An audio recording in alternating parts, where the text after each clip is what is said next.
శ్రీమద్గురుభ్యో నమ.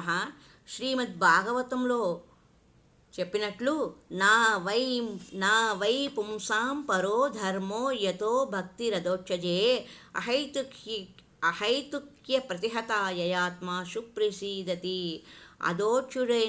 అదోచ్యుజుడైన శ్రీకృష్ణ భగవానునికి ప్రేమపూర్వకమైన భక్తియుక్త సేవను కలిగింపచేసే ధర్మమే మానవుల ప్రధాన ధర్మం.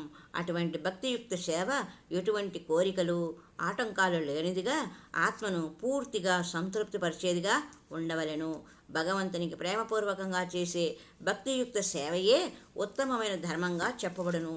ఈ భౌతిక ప్రపంచంలో త్రిగుణాలు ఉన్నట్లుగానే ఈ త్రిగుణాలతో విభిన్న ధర్మాలు కూడి ఉండును. మత ధర్మాలను పరిశోధించుట మన ఉద్దేశం కాదు. భగవంతుని అవగాహన చేసుకున్నటకు మరియు భగవంతుని ప్రేమించుటకు ఉద్దేశించబడినదే ధర్మం. అదే ఉత్తమ ధర్మ ఉద్దేశం. ఒకవేళ ధర్మం భగవంతుని ప్రేమించడం ఎలాగో బోధించకపోతే అది వ్యర్థమవుతుంది. ఒకరు తాము నమ్మిన మత ధర్మాన్ని ఎంత జాగ్రత్తగా పాటించినను దాని ద్వారా భగవంతుని ప్రేమను సాధించకపోతే పాటిస్తున్న ధర్మం కేవలం వృధా మరియు శూన్యమవుతుంది.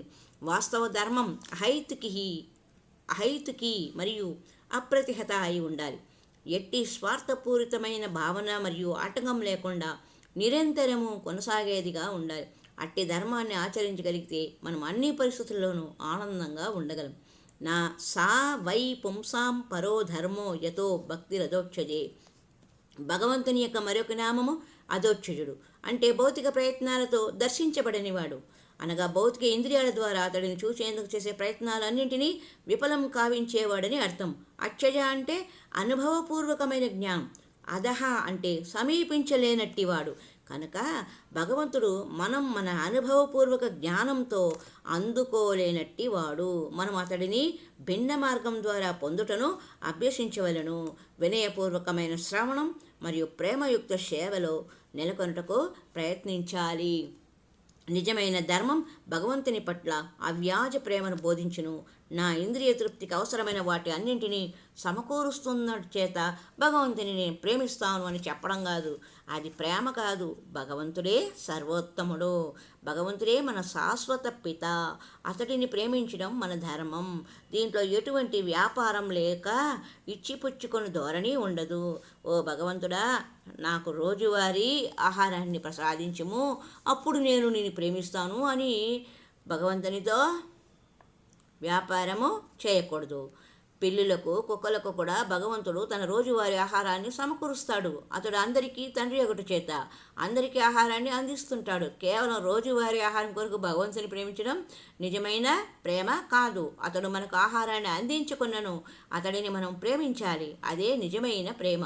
శ్రీ చైతన్య మహాప్రభువు చెప్పినట్లుగా శిష్టాష్టకంలో ఆశ్లిష్యవా పాదరతాం వా పినష్టు మాం ఆదర్శవాన్ మర్మహతం కరోతువా.